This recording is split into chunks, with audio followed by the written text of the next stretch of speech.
அளவில் கொஞ்சம் பெரியதுதான் மோகனூர் நாவலடியான் கோயில். நுழைவு வாயிலை கடந்தால் செல்லாண்டி அம்மன் சன்னதி இருக்கிறது. முன்புற மண்டபத்தின் தரையில் உள்ள குழிதான் நாவலடியாருக்கான ஆஸ்தான இருப்பிடம். அதில் கல் வடிவத்தில் காட்சியளிக்கிறார் சுவாமி. நாகரிகம் எவ்வளவோ வளர்ந்து விட்டாலும் என்றும் சன்னதி அமைக்க உத்தரவு தரவில்லை நாவலடியான். இன்னைக்கு நம்ம பார்க்கிற பல கோயில்களில் குளிர்சாதன அறைகளும் அங்கு பதிக்கப்பட்டு இருக்கிற பளிங்கு கற்களுமே இதுக்கு சரியான சான்றா இருக்கு. ஆனா நாகரிகத்திலிருந்து ரொம்பவே தூரம் விலை இருக்கிற இந்த குக்கிராமங்கள்ல இருக்கிற இந்த சின்ன சின்ன கோயில்கள் கூட பழமையை பறைசாற்ற விதமா தான் இருக்கு. இங்க இதுவரைக்கும் எந்த நாகரிகமும் மற்ற மாற்றங்கள் இதுவரைக்கும் எங்கேயுமே புகரவே இல்லை. ஆதி காலத்துல என்ன வழக்கத்துல நடைமுறையில பூஜை இருந்ததோ அதுதான் இன்னைக்கு வரைக்கும் கடைபிடிக்கப்பட்டு இருக்கு. நாகரிகத்தை புகுத்தாம பழமையை சொல்லித்தர விதத்துல இந்த கோயில்களை நம்ம ஏற்றுக்கொள்ள தான் வேணும். சன்னதி இல்லாதது மட்டுமின்றி கோயிலில் கோபுரமும் கிடையாது. வழக்கமான கோயில்களைப் போல நெடுநெடுவென வளர்ந்திருக்க வேண்டிய கோபுரம் ஆரம்பிக்கப்பட்ட கட்டுமானத்தின் பாதியிலேயே நிற்கிறது. இதற்கு காரணமாக சொல்லப்படுவது நாவலடியானின் குதிரை. வெளியே பவனி சென்று வர இடையூறு இருக்கக்கூடாது என்பதற்காகவே கோபுரம் பாதியில் நின்றுவிட்டதா. நாயகரே முத்தநாதன் மகனே, கந்தனுக்கு முன் பிறந்த கணபதியே வந்தருள்வாய், வேளனுக்கு முன் பிறந்த விநாயகரே காத்தருள்வாய். காவேரி வாயுமீளம் மோகனூர் நகர்தனிலே அமர்ந்திருக்கும் எங்கள் குல தெய்வமே, எங்க நவலடி பெரிய சுவாமி தெய்வமே. பட்டமரம் பால்வடிய பரமுள்ள பொன்னாவளு பட்டமுறை தருள்வாய் தெய்வமே, எங்க பக்க வந்து காத்தருள்வாய் தெய்வமே. இந்த கோபுரம் பாதியோடு நிற்கிதுன்னு நாங்கள் கூட கேட்டோங்க. பெரியவங்க சொன்னாங்க.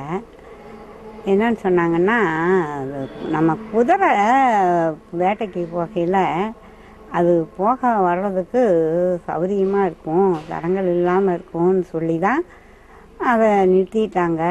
முன்கோபுரம் கட்டாமல் நிறுத்திட்டாங்க. அப்புறம் சாமி மறுபடியும் உத்தரவு கொடுத்தா தான் கட்டணும் அப்படிங்கிறதாக பெரியவங்க சொன்னது தான் தெரியும் எனக்கு. வழக்கமான காவல் தெய்வங்களைப் போலவே இங்கும் மது மாமிச படையல்களும் உண்டு.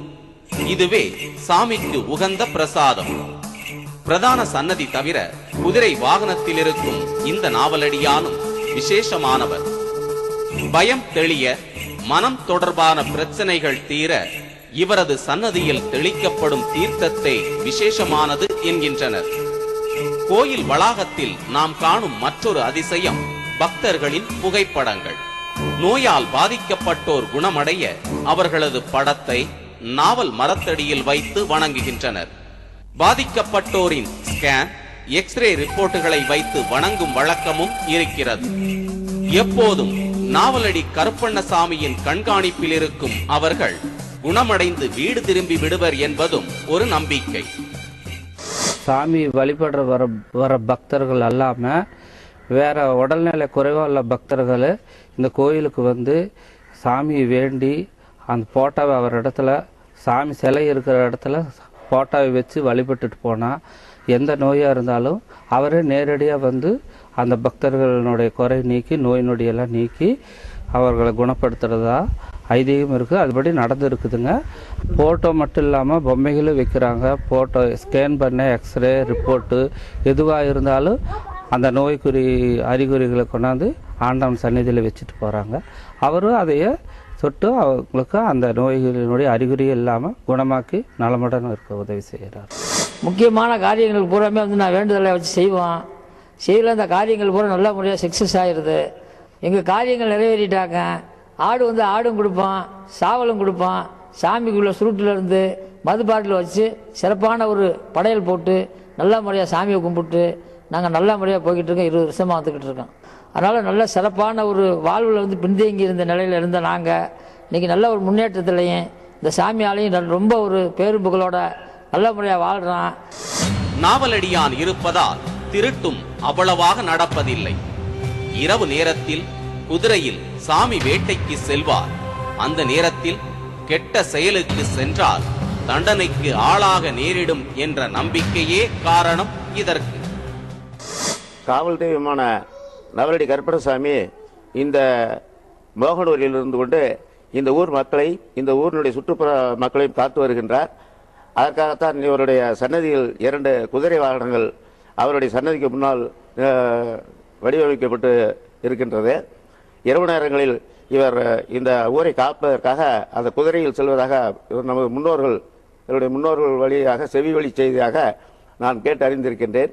அதனால் மோகனூர் சுற்றியுள்ள பகுதிகள் அனைத்திற்கும் நவலடி கருப்பணசாமியானது அவருடைய அனுக்கிரகத்தினால் எந்த விதமான திருட்டு வழக்கு இது போன்றவைகள் நடப்பதில்லை. நாவலடியான் கோயிலில் கடைபிடிக்கப்படும் மற்றொரு விசித்திரமான வழக்கம் வெடி போடுவது.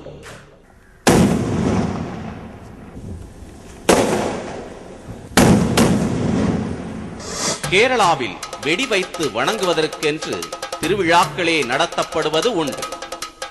இங்கும் கோரிக்கைகள் நிறைவேற வெடி வைக்கும் வழக்கம் கடைபிடிக்கப்படுகிறது. மனதார பிரார்த்தித்தாலே இறைவன் ஏற்றுக்கொள்வார் என்ற நிலையில் அதீத நம்பிக்கையின் காரணமாக சாமிக்கு உரக்க கேட்க வேண்டும் என்பதற்காக இவ்வாறு செய்கின்றனர். என்னுடைய வேண்டுதல் நடத்துறதுக்காக இந்த கோயிலில் விசாரிக்கும் போது இங்கே கோயில் பக்கத்தில் வெடி வெடித்து வேண்டுதல் வச்சு அப்படின்னு சொல்லிச்சுன்னா அங்கே ஒரு சீட்டு எழுதி போட்டு அங்கே வேண்டுதல் வச்சு அப்படின்னு சொல்லிச்சுன்னா நடக்குது, நம்ம நினச்ச காரியம் நடக்கும் அப்படிங்கிறது ஒரு ஐதீகம். அந்த ஐதீகத்தின் பொருட்டில் நான் இப்போ வச்சுருக்கிறேன். எனக்கு அந்த ஆண்டவர் நல்லபடியாக அருள் புரியணும், என் குடும்பம் வளம் பெறணும் அப்படிங்கிறதுக்காக வெடி வெடித்து அந்த இடத்துல ஒரு சீட் எழுதி வச்சுருக்கிறேன் நான்.